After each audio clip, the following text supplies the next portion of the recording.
Face à la vague de chaleur qui touche la France, le gouvernement a déclenché vendredi un plan hors sec canicule sans précédent dans l'ouest du pays.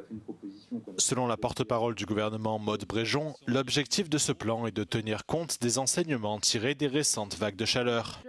De reconduire le soutien déjà mis en place. Il prévoit l'ouverture de centres de protection et de rafraîchissement destinés aux personnes vulnérables, en particulier les personnes âgées. Ce plan a été activé vendredi dans les 9 départements de l'Ouest placés en alerte rouge canicule par Météo France. Samedi, cette alerte sera étendue à 24 départements du nord-ouest du pays, tandis que 56 autres seront placés en alerte orange. Seul le pourtour méditerranéen et quelques départements du nord de la France seront épargnés. Cette nouvelle vague de chaleur, la 3e en 2 mois, devrait se poursuivre au moins jusqu'au milieu de la semaine prochaine selon Météo France.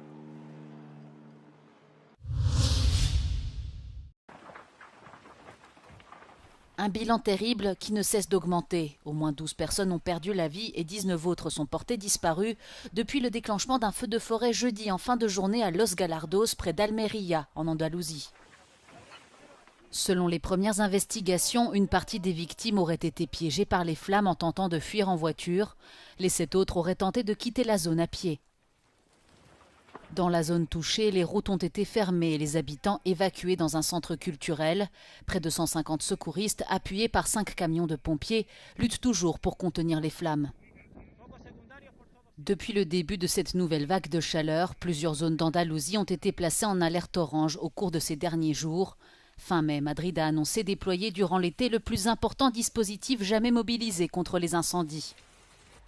Pays en première ligne du changement climatique, l'Espagne connaît ces dernières années des vagues de chaleur de plus en plus longues dès le printemps, avec des températures dépassant parfois les 40 degrés, créant les conditions pour des feux dévastateurs.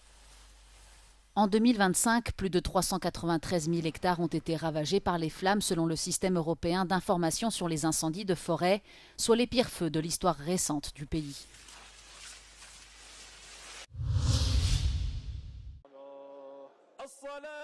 L'ancien guide suprême iranien, l'ayatollah Ali Khamenei, a été inhumé vendredi au terme d'un marathon funéraire de 6 jours, alors que Washington relançait son offensive contre l'Iran, mettant à l'épreuve un accord de cessez-le-feu fragile. Selon les médias iraniens, le corps de Khamenei est inhumé dans la salle commémorative du mausolée de l'imam Reza, au cœur de sa ville natale, Mashhad. Des milliers de personnes se sont rassemblées pour apercevoir ou toucher son cercueil recouvert du drapeau national afin de lui rendre hommage. Son enterrement intervient près de 5 mois après sa mort, survenue lors de la première salve de la guerre américano-israélienne contre l'Iran le 28 février. Elle coïncide également avec la 2e journée d'attaque réciproque entre les États-Unis et l'Iran. Washington a recommencé ses bombardements après ce qu'elle qualifie de manœuvres agressives injustifiées menées récemment par Téhéran contre la navigation commerciale dans le détroit d'Ormuz. Les autorités iraniennes indiquent qu'au moins 17 personnes ont été tuées dans des frappes américaines au cours des 48 heures qui ont précédé l'enterrement. Selon elles, cette nouvelle offensive constitue une violation flagrante des termes du cessez-le-feu et un crime de guerre. La République islamique, à son tour, a pris pour cible ce qu'elle a qualifié de site d'infrastructure clé des bases américaines à Bahreïn et au Koweït. Elle avertit qu'elle poursuivra ses actions si les frappes de Washington ne cessaient pas immédiatement.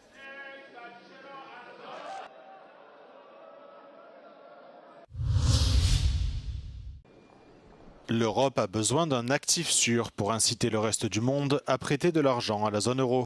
C'est l'opinion exprimée au micro d'Euronews par le ministre français de l'économie Roland Lescure, avant les discussions avec ses homologues de l'UE à Bruxelles. Les économies européennes ont fait preuve d'une bonne résilience durant la guerre au Moyen-Orient. Mais Roland Lescure estime qu'une reprise est désormais nécessaire. We are not exposed directly to the crisis in the sense that there was no volume issue. We still got oil, we still got gas, we still got fertilizers. But the fact that some of the oil that was flowing is not flowing anymore to Asia has risen the prices. And obviously this has had an impact on our consumers. You know, the oil tanks have been more expensive to fill. Cette semaine, le gouvernement espagnol a proposé un nouvel instrument de dette commune à l'UE, d'une valeur pouvant atteindre 850 milliards d'euros afin de relancer l'économie européenne. Les dettes nationales seraient mises en commun, vendues aux enchères sur le marché, puis prêtées à nouveau au pays. It's an interesting proposal that solve some of the issues that usually debt on top of debt can address. There's one issue that concerns me. I've talked to Carlos about it, and we need to study it further. It's the moral hazard. You know, the fact that if one country transfers the debt to the whole community, that might be an incentive for that country to take more debt. Roland Lescure affirme que l'UE a besoin de plus de compétitivité, ainsi que d'une union des marchés de capitaux pour renforcer l'euro.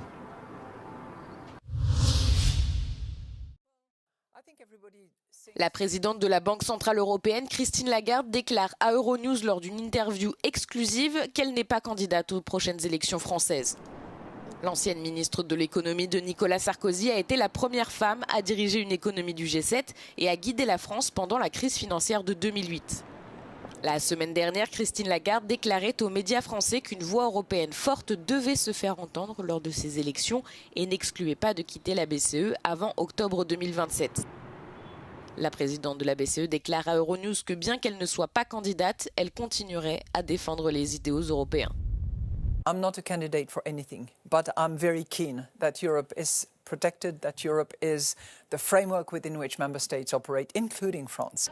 Ces déclarations interviennent à la suite de nouveaux rebondissements dans la campagne présidentielle française. Cette semaine, Marine Le Pen déclarait qu'elle avait toujours l'intention de se présenter à la présidence malgré sa condamnation en appel pour détournement de fonds européens. Le Pen critique depuis longtemps les institutions européennes pour leurs pouvoirs supranationaux et prône un retour à une Europe des nations. Christine Lagarde, au contraire, s'est toujours prononcée en faveur d'une intégration européenne plus poussée. Sur le plateau d'Euronews, la présidente de la BCE aborde l'une des questions les plus controversées de l'Union, la proposition espagnole d'émission d'obligations communes. But it's pretty obvious that we also need to have a European asset which can, parallel with the US Treasury bonds, for instance. How we go about it, how the moral hazard is addressed, how it's allocated in terms of results to be decided. And I think it's great that a country like Spain, for instance, makes a proposal. Tout débat en Europe devrait avoir pour objectif de parvenir à un consensus entre les 27 États membres, ajoute la présidente de la BCE, plutôt que de se heurter à ce qu'elle a qualifié de mentalité du hors de question. Facebook et Instagram rendraient-ils leurs utilisateurs accros? C'est ce qu'affirme la Commission européenne qui demande à Meta de modifier certaines fonctions de ses réseaux sociaux. Le défilement infini, les vidéos qui se lancent toutes seules ou encore les recommandations personnalisées sont particulièrement visées. Des fonctions qui ont pour but de gonfler les revenus publicitaires des deux plateformes, tout en incitant les utilisateurs à scroller sans limite, en particulier les plus jeunes, ce qui ferait basculer leur cerveau en mode pilotage automatique. Pour Bruxelles, qui s'inquiète notamment des risques sur la santé, ces pratiques ne respecteraient pas les nouvelles règles qui encadrent les grandes plateformes numériques. La Commission européenne estime que le contrôle parental intégré à Facebook et Instagram, ainsi que les réglages pour limiter le temps d'écran aux ados ne seraient pas suffisants. Pour l'instant, Meta n'est pas encore sanctionné. Le groupe a la possibilité de répondre aux injonctions préliminaires de Bruxelles et de changer ses applications. Mais si rien n'est fait, l'entreprise risque une très lourde amende. Elle pourrait en effet atteindre jusqu'à 6% de son chiffre d'affaires mondial, soit plusieurs milliards d'euros. Avec cette procédure, Bruxelles, qui a adressé une demande similaire à TikTok il y a quelques mois, veut envoyer un message clair. Les réseaux sociaux doivent mieux protéger leurs utilisateurs, en particulier les mineurs.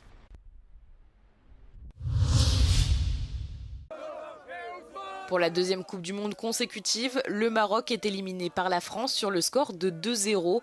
Cette fois-ci en quart de finale, 4 ans après s'être incliné sur le même score en demi-finale.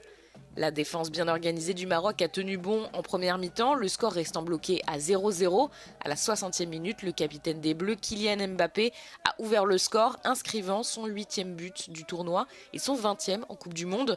6 minutes plus tard, Ousmane Dembélé a doublé l'avance. Avec très peu d'occasions offensives, le Maroc n'a cadré qu'un seul tir à la 82e minute alors qu'il était déjà mené de 2 buts.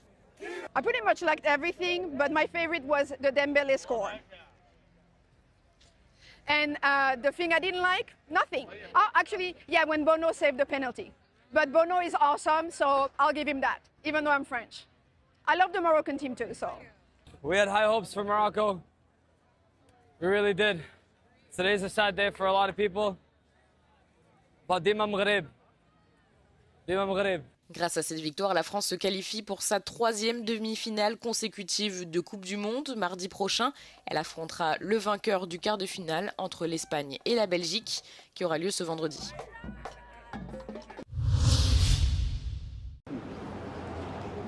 Aux premières heures de la matinée vendredi, un camion jaune escorté par la police a sillonné les rues désertes de Londres. À l'insu de tous, il transportait un chef-d'œuvre vieux de 1000 ans, la tapisserie de Bayeux, qui sera bientôt exposée au British Museum. Cette opération secrète est le fruit d'années de négociations, d'une planification complexe et de multiples études techniques visant à garantir l'intégrité de cette œuvre d'art médiévale. On estime que c'est la première fois en plus de 900 ans que cette tapisserie quitte la France, et la première fois qu'elle est déplacée depuis plus de 40 ans. I've been very special to have witnessed the arrival of the Bayeux Tapestry, and especially for it to be back on these shores for the first time in probably 1,000 years. It's a unique moment, and it's the product of so much hard work and planning and thought and dedication from so many colleagues, so we're incredibly grateful. Cette œuvre d'art de 68 mètres de long retrace des scènes de la bataille d'Hastings en 1066 et du début de la conquête normande de l'Angleterre. Près d'un millénaire après sa création, les origines exactes de la tapisserie de Bayeux restent entourées de mystères. Je sais qu'il y a certains pensent qu'elle a été faite en France, certains pensent qu'elle a été faite à Canterbury parce qu'il y avait des ateliers. Je crois qu'on ne sait pas, mais voilà, c'est une longue histoire et on est là plutôt pour écrire la suite en fait. L'exposition, qui se tiendra jusqu'en juillet 2027, a suscité un engouement sans précédent. Le British Museum ayant déjà vendu 100 000 billets pour les 4 premiers mois de l'exposition.